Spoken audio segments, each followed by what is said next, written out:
friends, we are back this week with another edition of Core Foundation. This time we are talking about one of my favorite topics, which is energy.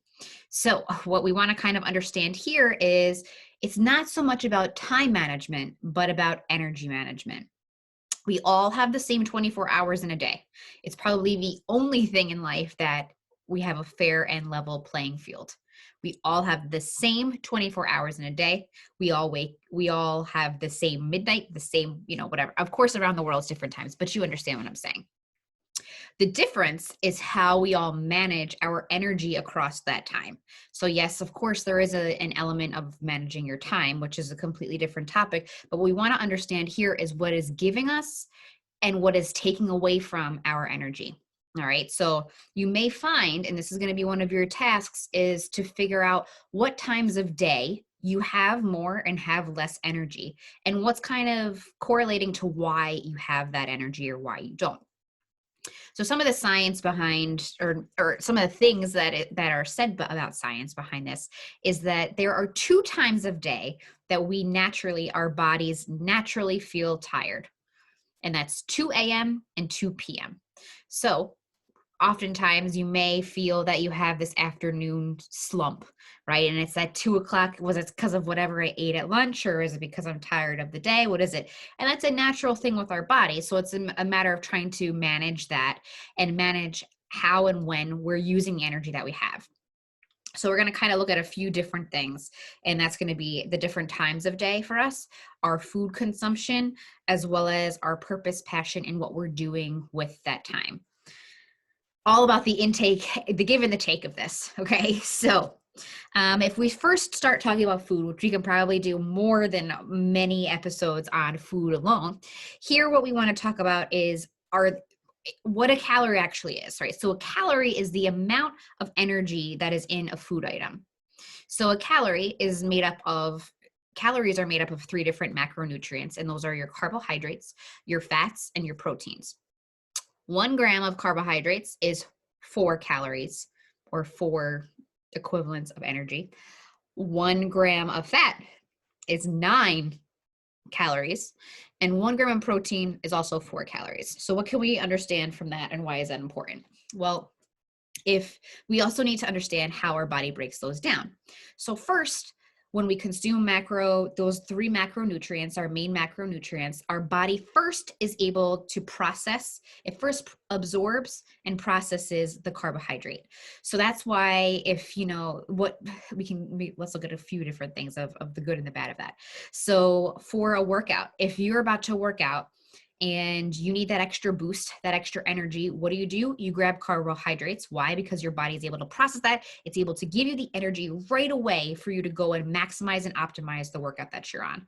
So what are some different examples of that? Well, if you have a cookie, think about if you have ice cream, if you have a cookie or something with a lot of sugar that has a majority of carbs, you're going to get that big energy boost, right? That's where you're going to get that, for better or worse. It may not be before your workout. It may just be before, after dinner, maybe not after dinner, any time of day, you get that sugar rush. And that's that energy rush that you're getting from those carbohydrates and those sugars that you're intaking. So those can be used to your advantage when you're working out. So if you want a little bit of a pre-workout, you don't have any sorts of supplements or things like that, you may just want to grab a teaspoon of honey or a teaspoon of agave, packed with sugar, not so terrible for you like cakes and cookies and all of those different complex sorts of carbs, but simple carbs, sorry. And what you're doing with that is giving your body the boost to go and maximize and optimize that time with the energy that you have. On the opposite side of the spectrum, we have fats. So as I said before, fats have 9 calories per gram. Well, what does that mean? Well, so first our body's going to process those carbs. Then if there are no carbs left in what was consumed, our body's going to go ahead and process that fat. So that is when you want to think about if you're not working out. If you want to have that energy last for a longer period of time, because again, it's 9 amounts of energy, you're going to go ahead and grab those fats. So those days where you're not working out, or you're taking a rest day, or maybe you're going to be doing something that's not as strenuous, that's not going to burn as many calories, those are the days that you want to be consuming those fats. Or if you're going to have a period of time where you're not going to eat, a fat will keep you, it'll keep you satiated and full and give you that energy for a longer period of time. It takes a longer time for your body to break it down, to digest and to absorb those elements of the fats. So those, that does not mean go eat a cheeseburger. That means, you know, between avocados and nuts and all of those good sorts of oils and good fats that can go ahead and give you that energy. And then last but not least, we have those proteins. So those proteins are going to be the last thing that your body processes. And that is not a good, you know, that's not saying that that's a bad thing. That's saying that's kind of, and it, you may have the question of, well, then why do I always need protein if my body isn't processing it? It's more about understanding that first your body is going to grab those carbs and those fats. If it then at the last point, it's going to take that protein. So it's the most sustainable. It's going to keep you full for the longest because it takes so long before your body even goes to pick it up. So that's why we're going to go ahead and restore our muscles, all of the torn muscle fibers with the protein and everything like that. Okay, so that's just the basic understanding of that. So and that calories, you know, it's the amount of energy released when the body is breaking down, digesting and absorbing that food. Alrighty, so with that said, you may think about what I want you to do as part of that task is, that you're going to get the information on. I'll give it to you right now, is thinking about when you're eating and what you're eating. How do you feel after it? So you're either going to feel like you have more energy or that you don't. So anything that your body does not need. So you're going to have that metabolic rate that your body has a metabolic rate that it processes food, and that even if you do nothing, if you were to be on bed rest, there's a certain amount of calories that your body needs in a day to go ahead and have energy and provide your body with all of the nutrients and all of the energy that it needs to continue to maintain itself, sustain and maintain how it currently is. So that's going to be different depending on all your age, your actual metabolism, your height, your weight. Many different things go into that, but there is a bare minimum of those things. But then we have to understand how we're getting and giving more based on the other activities that we're doing in our day. Okay, so that's kind of like just the food portion, if we were going to talk about that. The next thing we're talking about now is the time of the day. So think about, for this task, across those 24 hours, and you know, if on the piece of paper that you're going through, obviously if you're sleeping, we don't need to go ahead and say how much energy you have from there. But what I want you to do is, on a scale of 1 to 10, for those waking hours, for a couple days, I want you to do a couple days during the week, a couple days during the week from working, and a day or two on a weekend. What hours of the day do you have? How much energy do you have on a scale of 1 to 10 for each of those waking hours? When you wake up, do you feel super energized, or are you exhausted? After you have breakfast, how do you feel? Middle of the morning, how do you feel? After lunch, do you have a crash? Before dinner, how do you feel? All of these different things. Do you wake up at the end of the night? And this is nothing to say that something is right or wrong. We are all different, and we all have different amounts of energy at different times of day, depending on a lot of different things. Some of it's just how we're made up. Some of it is the work that we're doing or how we're spending that time. And some of it's consuming what we're putting into our bodies. Okay. But this is so critical in optimizing your productivity, in optimizing your happiness, in optimizing mostly your energy. Because what you'll be able to see here is, you know what? Okay, after doing this a few days, I realized that I have the most energy in the morning. So what needs the most amount of my energy? And thinking about your work and thinking about your play. What's giving you energy and what's taking away energy. So maybe the things that are taking away energy are certain people. Maybe the things that are taking away energy are certain tasks that you have to perform, but you can't get away from them because it's your work, right? But understanding if it's taking a lot of your energy, what am I going to give myself back as energy right after that? Is it food? Is it making sure that I'm going to go and get a workout in?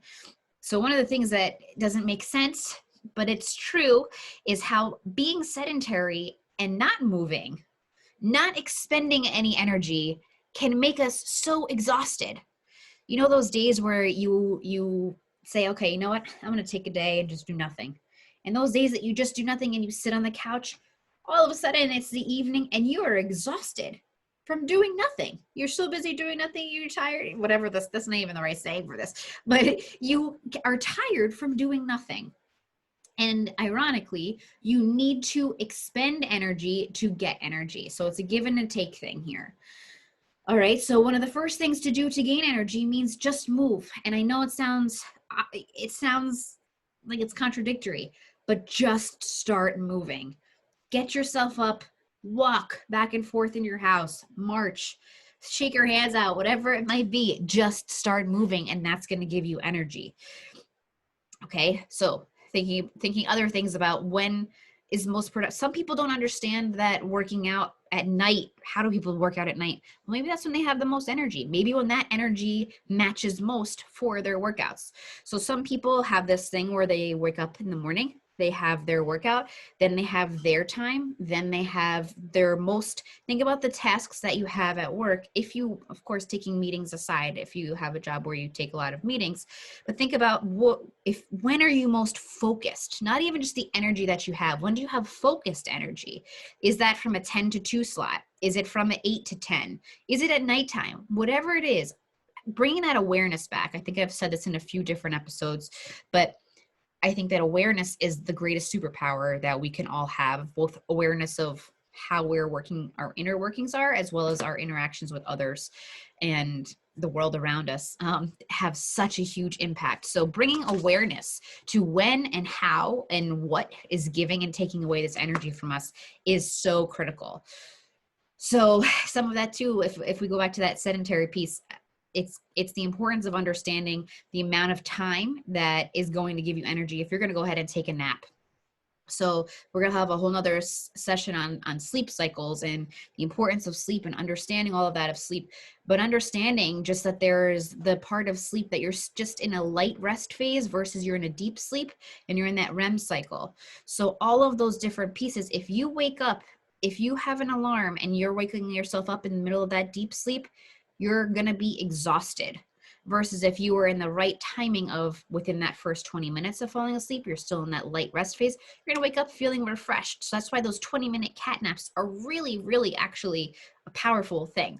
But then again, if you get into that deep sleep, you're not going to feel the same. You're going to want to go through that whole cycle, which is going to be a 90-minute cycle. Then you wake up, you're going to feel rested. So again, it's going to vary a little bit by person, but that is a critical thing to understand as well. So this is around the timing of the day. So think about your lunch. Think about when right after lunch, how do you feel? Do you feel all groggy and you need to go and lay down? Are you all bloated and not having any energy? Is it hard to focus? Well, what did you eat? Did you eat a ton of different carbs that are just kind of sitting there now? Your body's trying to process all of them, but there's just so many of them. Or did you have those carbs and now you're having that crash from carbs? Which is why we want to have that more sustainable calorie consumption across the other macronutrients as well. So just kind of think about that too. And then maybe that means having a lighter lunch. You're not going to go and have a whole big pasta meatball lunch and then expect to be really productive and energetic at work. No, that's a recipe for a nap. So just understanding that is going to be critical. So things that can help you. Now let's just talk about things that can help you with gaining energy throughout the day. Number one, I'm going to go ahead and let you guess. Oh, the word coffee. Coffee, yes, it is a blessing and a curse. Coffee is a wonderful thing to help bring alertness, to bring you quick.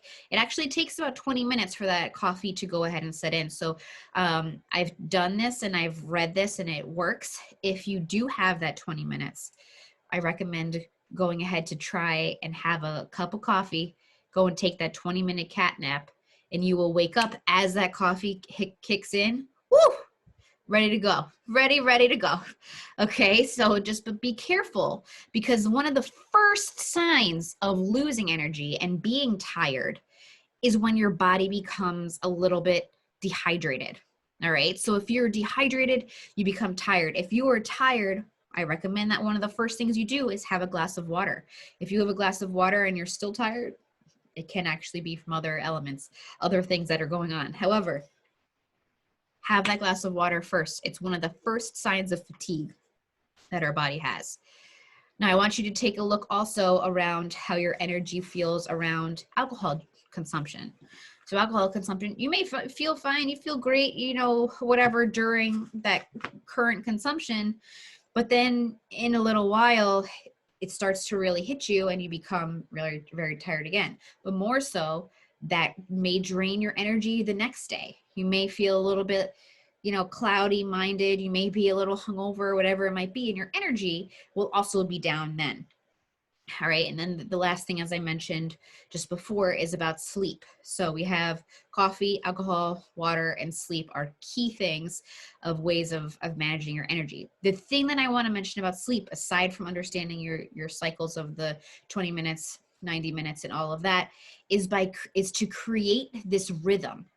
You want to create a consistent routine. Your body does start to pick this up.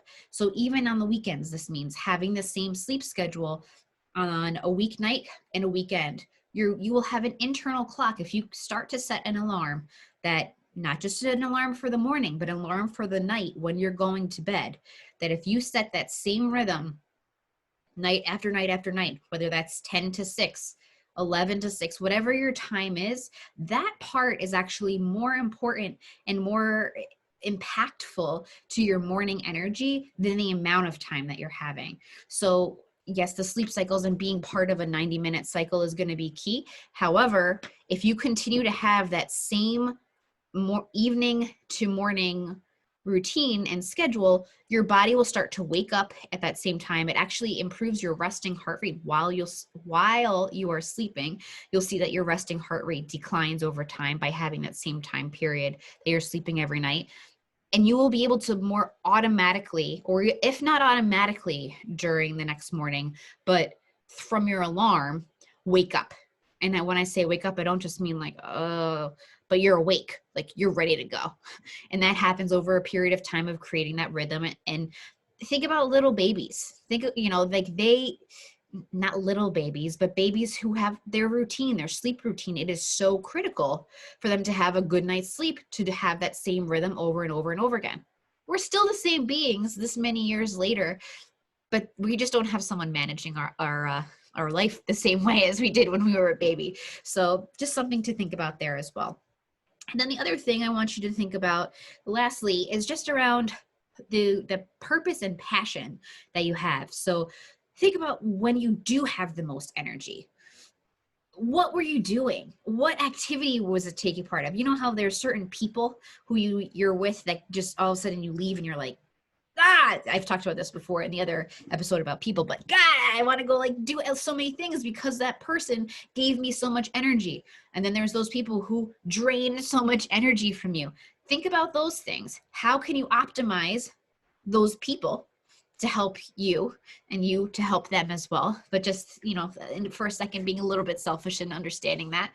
And then also, what are the things that you're doing? So do sorts of things like the physical fitness, of course, whether it's working out, of course, is going to give you energy. It's meant to do that. It's raising your heart rate. It's making everything in your body move. It's creating range of motion. It's making your metabolic rate better. It's doing so many different things for your body that, yes, it's going to give you those endorphins. It's going to move your body, continue to give you that energy.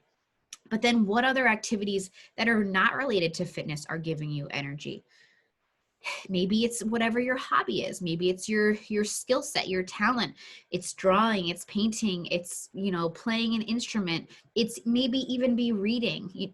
Some people that reading may take away energy. You may want to take a nap after that. Some other people may want to go, you know, whatever that is. Think about that. And when those things happen, so you're going to go ahead and take that task list. That your task here is going to be going through your day of hour by hour by hour, on a scale of 1 to 10, 1 being I could fall asleep at the drop of a hat, to number 10, I'm ready to go and take on the world. What is your energy level at each of those hours of the day? Again, I want you to do this a couple of days a week just to understand what it is, you know, what it is that you did. So as part of this too is, what did you do during that hour? And then how does that correlate to the amount of energy that you had? So that's number 1, is understanding the timing. Number two is understanding the calories, the energy that you're putting into your body. So taking a track record of all of those things that you're eating, looking at that, thinking about how did those things give me energy and how did I crash or not crash from that. So maybe that means I'm going to have a bigger breakfast and a lighter lunch, or maybe it means I'm going to have a lighter breakfast and a bigger lunch, depending on how your body processes that, how you have that sorts of energy. And then the third thing, of course, is thinking about what are those things that you are doing that is giving you energy and taking away energy. So if I'm going to give you some other tips aside from those thinking elements, it's going to be move your body. Of course, it's going to be me saying move your body. It's going to give you energy. Other ways to give you energy: take a glass of water, drink a glass of water. And it is, as I said before, fatigue is one of the first signs of being dehydrated. So go ahead and drink a glass of water is number two. Number one, move your body. Number two, drink water. Number three, the thing that I mentioned, of course, about caffeine and coffee, and that 20-minute release cycle for that. And then what else did we want to say about that? Of course, that's probably the main things, and then managing your sleep. So I want you to go ahead and think about your sleep rhythm, your sleep cycle, and how you can manage that to optimize your energy. All right, so go ahead and reach out to me with any questions. Enjoy this energy optimization exercises. It is so impactful because, again, starting from the beginning of what we said here, it's not about time management. It's about energy management and how you are managing that energy throughout your day and throughout your week to be more productive and more successful, more happy in all elements of your life. All righty, that's all I have for you today. I hope to talk to you all soon. Go set the world aflame with that energy you have. I'll talk to you soon.